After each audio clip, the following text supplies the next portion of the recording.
महानगरपालिका निवडणुकांसंदर्भात एकनाथ शिंदे आणि रवींद्र चव्हाण यांच्यामध्ये बैठक झाली आहे। मुंबई ठाण्यासह राज्यातील काही महानगरपालिका निवडणुकीमध्ये शिवसेना आणि भाजप एकत्र लढण्याबाबत चर्चा होणार आहे। दोन्ही नेत्यांच्या बैठकीमध्ये आज नवी मुंबईबाबत काय चर्चा होणार याकडे लक्ष असेल। अमित शहा यांच्या भेटीनंतर आज दोन्ही नेते एकत्र युती संदर्भामध्ये चर्चा करणार असल्याची माहिती आहे।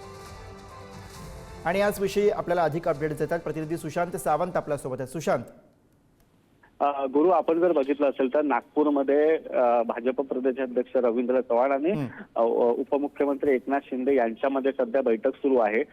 2 दिवसापूर्वी मुख्यमंत्री उपमुख्यमंत्री एकनाथ शिंदे भाजपचे प्रदेशाध्यक्ष रवींद्र चव्हाण यांच्यामध्ये 4.5 तासाची मॅरेथॉन बैठक झाली होती आणि कोणत्या महानगरपालिका निवडणुका एकत्र लढल्या जातील महायुती म्हणून या संदर्भातली ही चर्चा होती।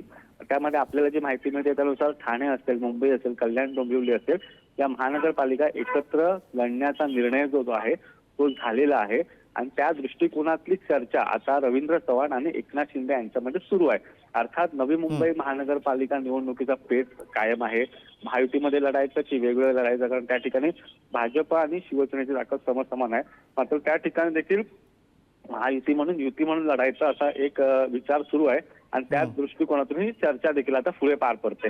गुरु, अगदी सुशांत, त्यामुळे आता या बैठकीतनं कोणती मोठी बातमी आपल्या हाती येते पाहावं लागेल। धन्यवाद आपण दिलेल्या सगळ्या सविस्तर माहितीसाठी।